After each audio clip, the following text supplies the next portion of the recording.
अंधेरे को चीरते हुए एक गाड़ी जंगल के बीचों बीच तेज रफ्तार से चली जा रही थी। रास्ता दोनों तरफ से जंगल की भयावहता और कटीली झाड़ियों से ढका हुआ था। ये जगह शहर से कुछ ही दूरी पर रहस्यमयी भूमि के बीचों बीच एक ऐसी जगह मौजूद थी जिसे स्थानीय लोग बस भूतिया जंगल कहते थे। यह आधुनिक सभ्यता से अछूता क्षेत्र था जो किंवदंतियों और अलौकिक कहानियों से घिरा हुआ था। यहां तक कि सबसे बहादुर आत्माओं ने भी इसकी अंधेरी और भयावह गहराई में प्रवेश करने की हिम्मत नहीं की। इसी रहस्य का पर्दाफाश करने के लिए आत्मा को न मानने वाले शहर के कुछ बड़े वैज्ञानिकों ने एक टीम को भेजा था। टीम में कई यंग जोड़े थे।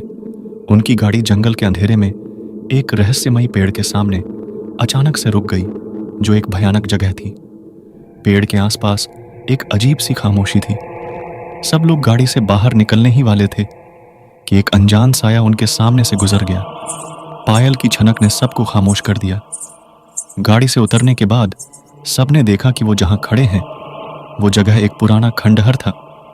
सबके चेहरे पर एक अजीब सी खामोशी थी। रात के अंधेरे में हाथ में टार्च लिए सब लोग आगे बढ़ने लगे। सबने महसूस किया कि जैसे उनको किसी अन्य जोड़े ने चारों तरफ से घेर रखा हो। भूतिया जंगल एक ऐसी जगह थी जहां प्रकृति की सुंदरता और आतंक एक दूसरे से जुड़े हुए थे। ऊंचे ऊंचे प्राचीन वृक्षों ने अपनी नुकीली शाखाओं को आकाश की ओर फैलाया था, जिससे एक अभेद्य छत्र का निर्माण हुआ था, जिससे केवल मंद भयानक सूर्य की रोशनी ही छन पाती थी। हवा विदेशी और अज्ञात वनस्पतियों की गंध से भरी हुई थी और यह सन्नाटा केवल अनदेखे प्राणियों की डरावनी आवाजों से टूट रहा था। भूतिया जंगल की किंवदंतियां उतनी ही विविध थीं जितनी कि इसमें रहने वाली वनस्पतियां और जीव जंतु। कहानियां उन भूतिया प्रेतात्माओं के बारे में बताई जाती थीं जो रात में जंगल में भटकती थीं। उनकी शोकपूर्ण चीखें पेड़ों से गूंजती थीं। स्थानीय जनजातियों ने अभिभावक आत्माओं, जंगल के रक्षकों की बात की जो किसी भी घुसपैठिए को दुर्भाग्य और पागलपन का श्राप देते थे। जो लोग भूतिया जंगल में गए थे उन्होंने अजीब और भयानक कानाफूसी सुनी। टार्च की लाइट में उन्हें एक साया नजर आया।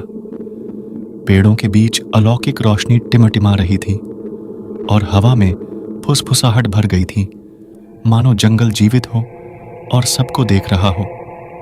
लोगों ने हवा में गूंजती हुई और कपकपाती हुई आवाज सुनी।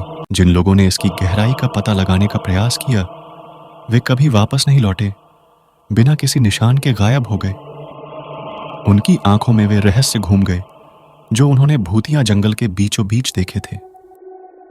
कुछ लोगों का मानना था कि जंगल में प्राचीन और रहस्यमय शक्तियों की कुंजी है जो भूले हुए मंदिरों और खंडहरों में छिपी हुई है। कुछ ने सोचा कि यह एक ऐसी जगह है जहां जीवित और मृत लोगों के बीच का पर्दा हल्का था, जहां दिवंगत लोगों की आत्माएं स्वतंत्र रूप से घूमती थीं। अब कुछ लोग वहीं से लौट जाना चाहते थे तो कुछ लोग रुकना चाहते थे। तभी अचानक से एक चीख सुनाई दी, जैसे कोई किसी औरत का गला दबा के मार रहा हो। सब लोग आवाज की दिशा में दौड़े तो अचानक से सब लोग एक साथ गिर गए, जैसे किसी ने उन्हें धक्का दिया हो। ऐसा लगा जैसे उनके सामने कोई बहुत बड़ा समूह खड़ा हो और उनके सामने हाथ में मोमबत्ती लिए कोई बहुत दूर दिख रहा था। देखते ही देखते वह जैसे कहीं गायब हो गया। सबके चेहरे पसीने पसीने हो गए। भयावह चीख और रोंगटे खड़े कर देने वाले दृश्यों से सब लोग बहुत डर गए और पूरी शक्ति के साथ गाड़ी की तरफ भागे। तेज रफ्तार से गाड़ी भागी और जंगल की खामोशी को चीरते हुए आगे को बढ़ी। आज तक भूतिया जंगल रहस्य और भय का स्थान बना हुआ है, जो प्राकृतिक दुनिया के अनछुए रहस्यों का प्रमाण है। यह एक अनुस्मारक के रूप में खड़ा है। इस पृथ्वी पर अभी भी ऐसे स्थान हैं जहां प्रकृति की शक्ति और अलौकिकता मिलती है, जो केवल सबसे निडर आत्माओं को इसके रहस्यों को उजागर करने की हिम्मत देती है।